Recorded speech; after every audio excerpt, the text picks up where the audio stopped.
Hi, I'm Ray Cully, founder and CEO of Bullyproof USA Incorporated.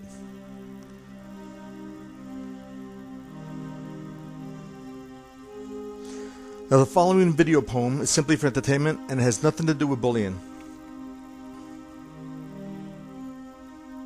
But I hope you enjoyed listening to this poem enough to visit my website, which is www.bully-proof-usa.com, just like it is on the screen. Write it down so you don't forget. And buy a book. Make a difference. You see, Bullyproof USA is a non-profit organization that doesn't ask for donations because most people don't want to give something and get nothing in return. Understandable. And that's okay, it's just the reality of life, so I have a better idea. I'm selling books that I've written, and I hope you'll enjoy reading them. If you do buy one and you like the way I write, maybe you'll buy another. Proceeds go to the establishment and maintenance of a free karate school where kids and adults can learn to defend themselves while building or enhancing their self-esteem. So please, visit the website www.bully-proof-usa.com and buy a book. Make a difference. Now sit back and relax for a few minutes. You can either read along or you may want to turn off the lights. Close your eyes and listen. That's my preference anyway. I may ad-lib a little bit because I often get excited when I read poetry, especially when it's this kind of poem.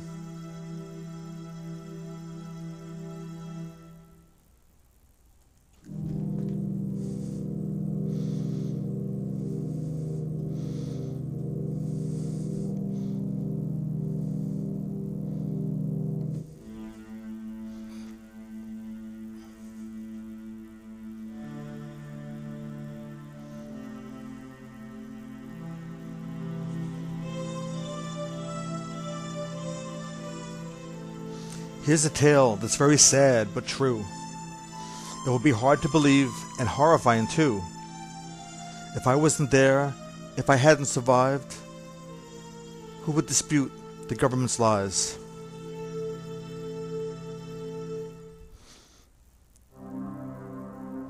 On a dreary Sunday in Pittsburgh, PA, it started out like any other normal day.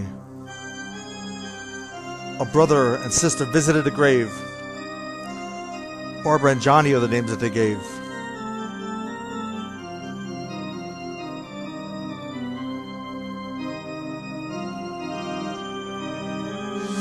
As the groundskeeper, my job wasn't very hard. A cemetery is really just a very big yard.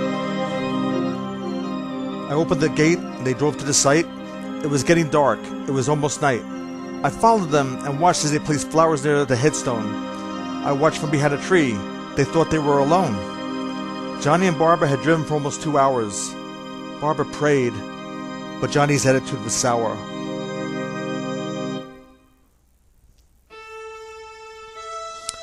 He said, "Why should we have to drive all this way? I don't even remember him anyway." She said, "We have to make some kind of a show. We'll stay a few minutes, and then we can go."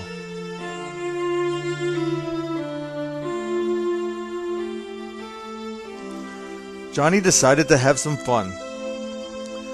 He teased Barbara, hoping she'd run. Johnny asked, "Do you remember when I jumped from behind that grave?" Barbara said, "Johnny, stop it, behave." "They're coming to get you, Barbara," he said with an evil smile.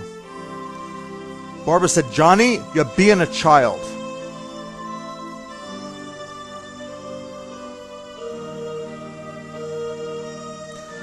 That's when I noticed a man dressed in black.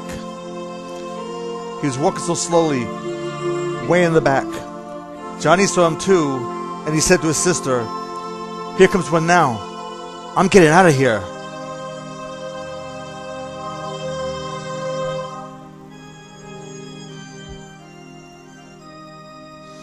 It happened so fast, I couldn't react. The man grabbed Barbara in a sudden attack. She fought as best she could, but the man was strong. I was frozen in fear, and I did nothing. Yes, I know that was wrong. Johnny came to his sister's aid. Giving his life was the price that he paid. He hit a gravestone with his head. In mere seconds he was dead.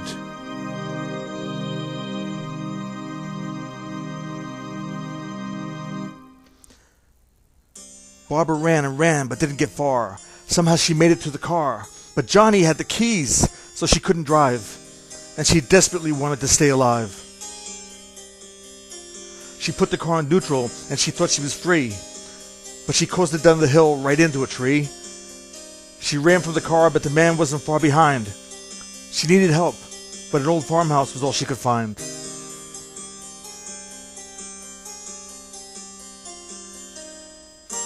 Awake from my trance, I started to follow them. But I'm an old man, and I'm frail and thin. I felt bad for Johnny, the price that he paid. So I had to try and help Barbara. She was alone and afraid. When I got to the farmhouse, Barbara was already inside. And then I heard her scream and I wanted to hide. But I looked to make sure that she was alright. And now the day had turned into night.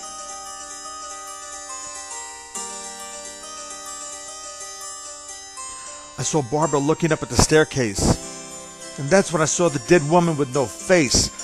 Barbara ran right by me like she didn't even see me. She was in deep shock, trying to break free of this nightmare that somehow we were both in. This nightmare that would never end. She went out into the night, braving the danger, and then found herself in the arms of a stranger. He said his name was Ben. It seemed that his truck had run out of gas. He got Barbara back into the house very fast.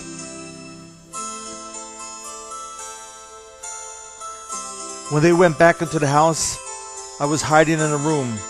So scared and confused, I felt impending doom.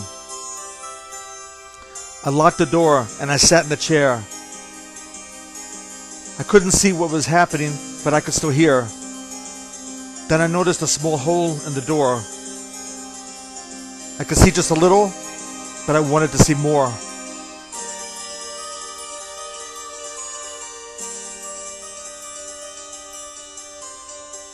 Maybe it was fate that made me lay low. I didn't know what was happening. How could anyone know? I'm sure by now I was deeply in shock. I didn't want my presence known, so I made sure the door was locked.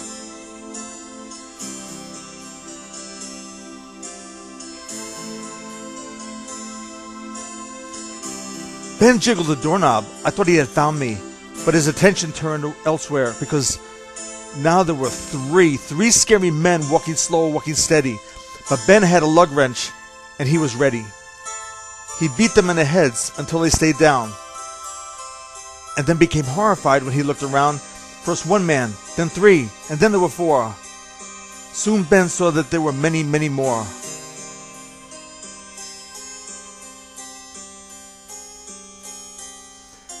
Back inside, they boarded the windows and doors. For the time being, they felt safe staying indoors. Then Ben began to search through the drawers and the shelves. Upstairs he found a rifle and a box of shells.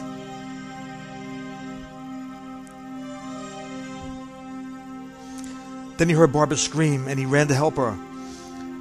And he saw two men who had been hiding in the cellar. The men seemed okay, not looking to harm. One was Harry Cooper from the city, the other was Tom, who lived on a farm. Ben asked what took them so long to come from the cellar. Surely they knew that something was wrong. They must have heard Barbara scream. Why didn't they help? They said they didn't know what was happening. They really couldn't tell.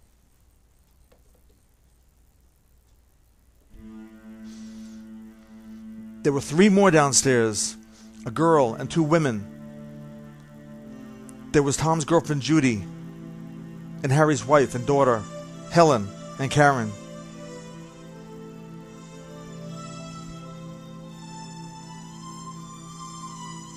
Before long, they had found a radio, and then a TV set. The news was as gloom as news can never get. It seemed that a satellite returning from space had dropped radiation all over the place. The government denied the radiation story. They said that there was a much more plausible reason and not as gory. Mass hysteria, mass murder, and nothing from space were the reasons they gave. Why the dead wouldn't go to their or stay in their graves. From Pittsburgh to Lancaster, and from Philadelphia to Harrisburg, from all over Pennsylvania, even from York to Gettysburg, people all over were returning from the dead, and the only way to kill them was to burn them or hit them in the head. And to make matters worse, and much more grim, those who were returning from the dead were killing and eating their victims. And a bite from the undead will kill you for sure. Then you would return to life and add to the gore. I couldn't believe the news they reported. Surely this was a hoax, or at least distorted. Now I knew for sure that I would stay in that room, because now I was certain that those others in the house were doomed. The undead were now called ghouls, who prowled through the night, looking for flesh to satisfy their appetites. And if those in the house should die from a bite, they too would become ghouls on this horrible night. So I stayed there, where I was, and prayed and prayed. I prayed those people would all go away.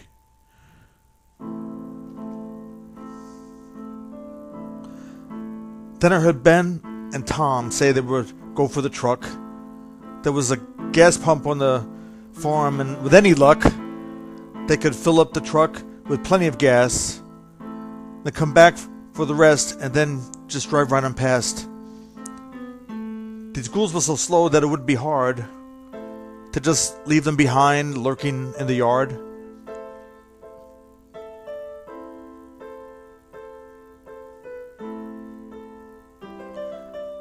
Ben and Tom left the house, running past the ghouls. But that young woman, Judy, oh, what a fool. She ran out of the house, and then Harry locked the door. But now there were 100 ghouls, maybe even more.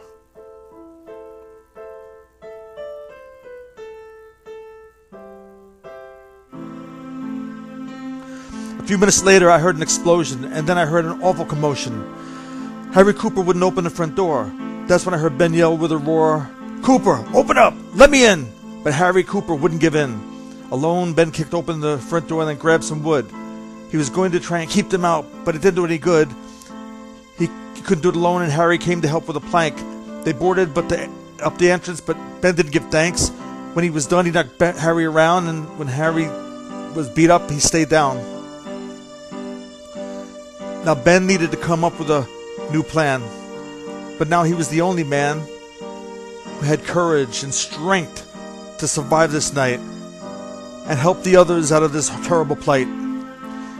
Then Barbara, still in shock, said that she had a car, but Johnny had the keys, and it was oh so far, but they never got a chance to give it a try because the lights went out and my mouth went dry.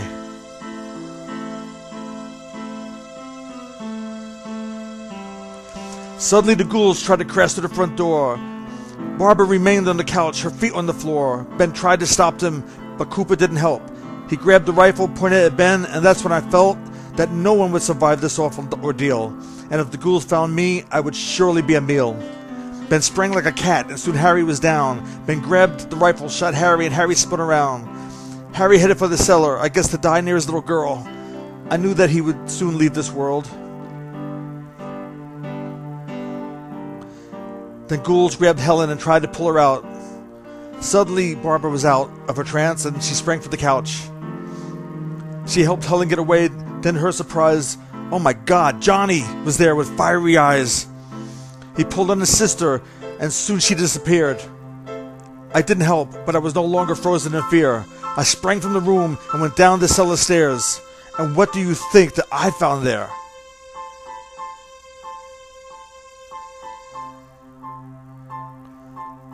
I couldn't believe my eyes. I thought that Ben would follow and the two of us would be out of harm. But that's when I saw Karen eating her dead father's arm.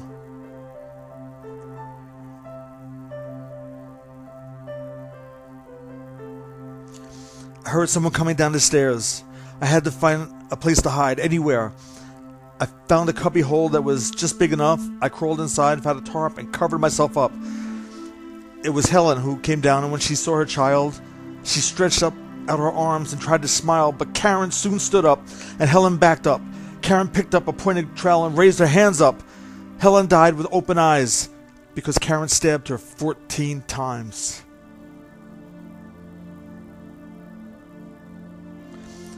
A few minutes later, Ben barred the cellar door and came down. Rifle in hand, he looked around. The ghouls were locked outside for good. They weren't strong enough to break through the wood.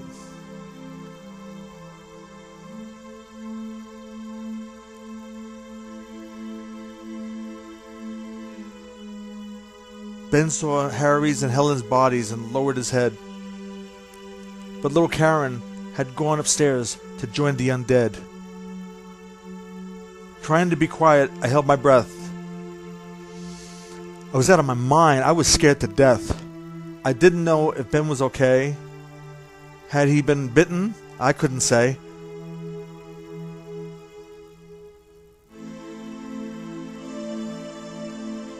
Suddenly, with open eyes, Harry's torso began to rise.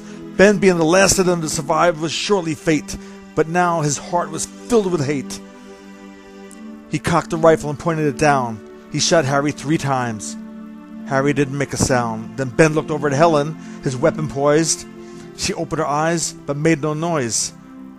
The top of her body started to rise. Ben shot her once between the eyes.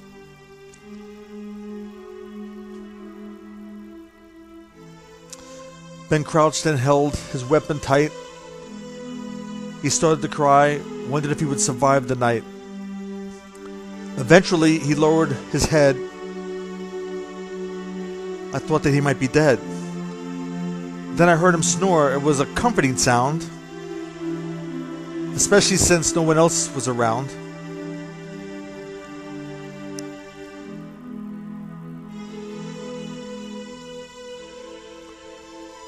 I should have made my presence known. It may have helped him to know that he wasn't alone. But I had been scared from the start, and I hadn't helped anyone. I had no heart. So I stayed in the cubbyhole and didn't sleep. And I prayed to the Lord, oh my God, my soul to keep.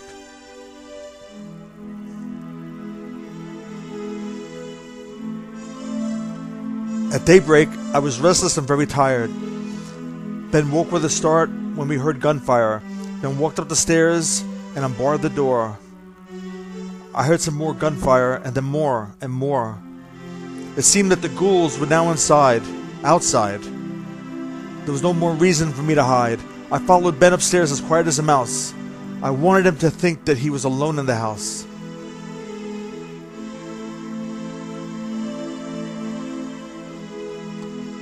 I stood behind him and lowered my head, in case he heard me turn around and tried to shoot me dead. But he thought that he was all alone, and he knew that he had survived on his own. Ben went to the window but was very cautious, and suddenly I was very nauseous. I had a sick feeling that something wasn't right, even though we both had made it through the night.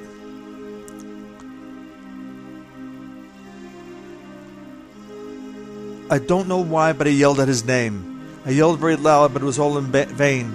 Ben! I yelled, but he wasn't surprised. At that exact instant, he was shot between the eyes. I looked down at him and the blood oozing from his head, and I realized that someone had thought that he was one of the undead. Don't shoot! Don't shoot! I screamed in panic as the hunters barged in. With their rifles raised, I was certain that I would pay for my sin. But they could all tell that I was alive. When they lowered the weapons, I started to cry. A sheriff asked me if I needed aid. I said I wasn't hurt, and then showed him where I stayed. He said I had been smart to look out for number 1. But I'll never get over what I had or hadn't done.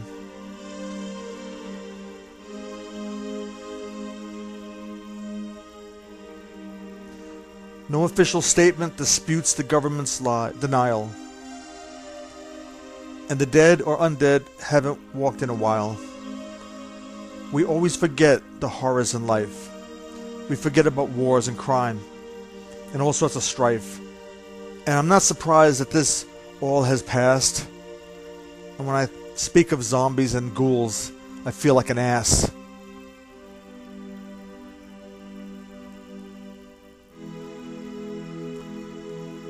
My friends, it's true that the dead walk the earth at night. And now you all know my plight. To all those who will listen, the story I must tell. Watching people die, watching them return to life, surviving that night, and carrying all those memories is my own private hell.